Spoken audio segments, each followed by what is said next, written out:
السلام علیکم دوستو۔ اکثر لوگوں کے سر میں درد رہتا ہے اور وہ اس کی وجہ سے بہت پریشان ہوتے ہیں، کیونکہ سر درد ہے تو چھوٹی سی بیماری لیکن بہت بری ہے۔ تو جن حضرات کے سر میں درد ہوتا ہے تو وہ اس سے جان چھڑانا چاہتے ہیں، تو ان کے لیے نہایت مفید وظیفہ بتا رہے ہیں جو آزمایا ہوا ہے اور بہت قابل یقین ہے۔ آپ انشاءاللہ ایک بار کریں گے تو یقین خود بخود ہو جائے گا۔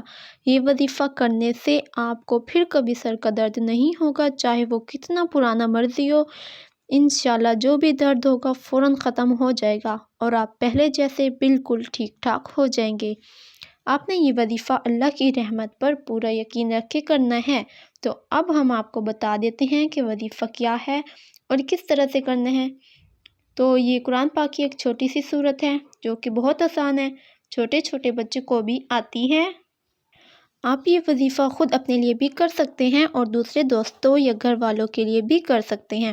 تو دوستوں، اس کے لیے آپ کو قرآن پاک کی ایک سورۃ الکوثر پڑھنی ہے اور یہ سورت 7 مرتبہ آپ کو پڑھنی ہے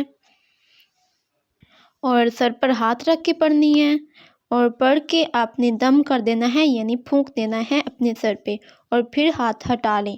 پھر رکھ کے 7 مرتبہ آپ کو یہی سورۃ الکوثر پڑھنی ہے اور پھر ہاتھ ہٹا لینا ہے، اور تیسری مرتبہ پھر سے آپ نے 7 مرتبہ پڑھ کے اسے دم کر دینا ہے۔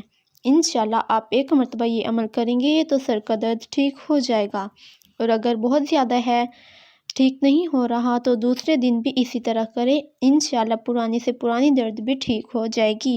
آپ اللہ کی رحمت پہ یقین رکھیں، ضرور صحت یاب ہو جائیں گے، بالکل پہلے جیسے ہو جائیں گے، اور اس پر عمل ضرور کریں۔ اپنا خیال رکھیے گا، اور اگر ہماری ویڈیو اچھی لگی ہے تو اسے لائک، سبسکرائب اور شیئر ضرور کریں تاکہ دوسرے لوگوں کا بھی بھلا ہو سکے۔